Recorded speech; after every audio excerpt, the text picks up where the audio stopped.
કોંગ્રેસના સસ્પેન્ડ કરાયેલા ધારાસભ્ય ભગવાન બરાડને ગુનેગાર ઠેરવતો હુકમ ઉપર સ્ટેનો હુકમને રદ કરવાની રાજ્ય સરકારની અપીલ ઉપર તમામ સુનાવણી પૂર્ણ થઈ ગઈ છે। ત્યારે હવે ટૂંક સમયમાં જ કોર્ટ ચુકાદો સંભળાવશે। સરકાર તરફથી સેન્સમાં કોર્ટે આપેલા સ્ટેને હટાવવા માટે હાઈકોર્ટમાં અરજી કરવામાં આવી હતી। ગુનેગાર ઠેરવતા હુકમ ઉપર સ્ટેનો અર્થ એવો થાય છે કે ક્રિમિનલ જસ્ટિસ સિસ્ટમમાંથી જનતાનો ભરોસો ઉઠી છે તેવો એડવોકેટ જનરલની કોર્ટમાં રજૂઆત કરવામાં આવી હતી।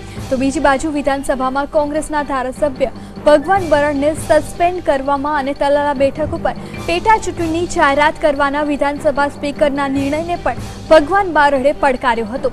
તેમના વકીલે કહ્યું છે કે વેરાવળ સેશન્સ કોર્ટે આપેલો સ્ટે યોગ્ય હતો।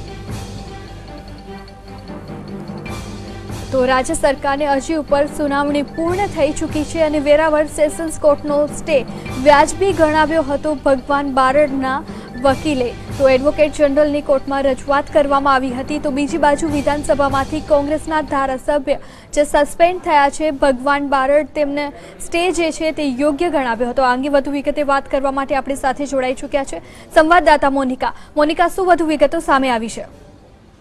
બિલકુલ સસ્પેન્ડ કરાયેલા ધારાસભ્ય ભગવાન બરાડને જે સરકાર તરફથી જે સ્ટે આપવાની જે અરજી કરવામાં આવી હતી હાઈકોર્ટમાં, જેને લઈને હાઈકોર્ટમાં જે સુનાવણી હવે પૂર્ણ થઈ ચૂકી છે, જેને લઈને હવે હાઈકોર્ટમાં જે આ અંગે આજરોજ ચુકાદો આવે તેવી શક્યતા છે। અને સરકાર તરફથી પણ જે સ્ટે હટાવવાની જે અરજી કરવામાં આવી હતી તેમાં જે એડવોકેટ જનરલ તરફથી એવી રજૂઆત કરવામાં આવી હતી કે ગુનેગાર હુકમ પર સ્ટેનો અર્થ એવો થાય છે કે ક્રિમિનલ જસ્ટિસ સિસ્ટમમાંથી જનતાનો ભરોસો ઉઠી જાય।